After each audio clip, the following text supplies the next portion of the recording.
நண்பர்கள் அனைவருக்கும் வணக்கம். இன்னைக்கு நம்ம இந்த வீடியோல ஆதார் அட்டை வைத்திருப்பவர்களுக்கு மிக முக்கியமான புதிய அறிவிப்பு ஒன்று வெளியாகி இருக்கு. சோ அதை பத்தி தான் இப்ப நம்ம பார்க்க போறோம். இந்திய தனித்துவ அடையாள ஆணையம் ஒவ்வொருவரும் தங்கள் ஆதார் தகவலை புதுப்பிக்க வேண்டும் என்று அறிவித்திருந்தது. அதில் தங்கள் ஆதார் எண் 10 ஆண்டுகளுக்கு மேல் புதுப்பிக்காமல் வைத்திருப்பவர்கள் இலவச சேவை பயன்படுத்தி இணையதளம் மூலம் புதுப்பிக்கலாம்.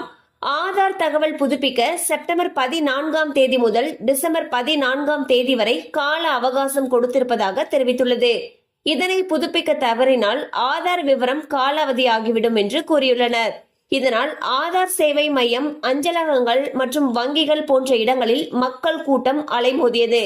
இந்த இலவச பதிவில் ஆதார் எண் பெற்றவர்கள் 10 ஆண்டுகளுக்கு பிறகு தங்களுடைய கைரேகை, கண்விழி, வசிப்பிட முகவரி, திருமணமானவர்கள் தங்களுடைய தந்தை பெயருக்கு பதிலாக கணவர் பெயர் உள்ளிட்டவற்றை மாற்றிக்கொள்ள விரும்பினால் இந்த சேவையை பயன்படுத்திக் கொள்ளலாம் என்று உயர் அதிகாரிகள் தெரிவித்துள்ளனர்.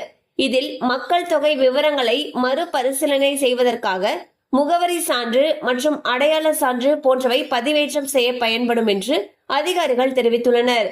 மேலும் ஆதார் எண் வைத்திருப்பவர்கள் எப்போது வேண்டுமானாலும் இந்த தகவல்களை கட்டண அடிப்படையில் புதுப்பித்துக் கொள்ளலாம். சோ பாத்தீங்கன்னா ஆதார் அட்டை வைத்திருக்கக்கூடிய ஒவ்வொருவரும் 10 ஆண்டுகளுக்கு ஒரு முறை அவங்களுடைய ஆதார் அட்டையை புதுப்பிக்கணும்னு சொல்லியிருந்தாங்க.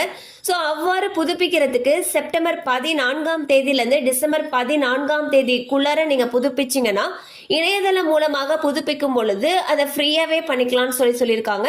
ஸோ இந்த டிசம்பர் 14ஆம் தேதிக்கு பிறகு பண்றப்போ நம்ம கட்டணம் செலுத்த வேண்டி இருக்கும்னு சொல்லியிருக்காங்க.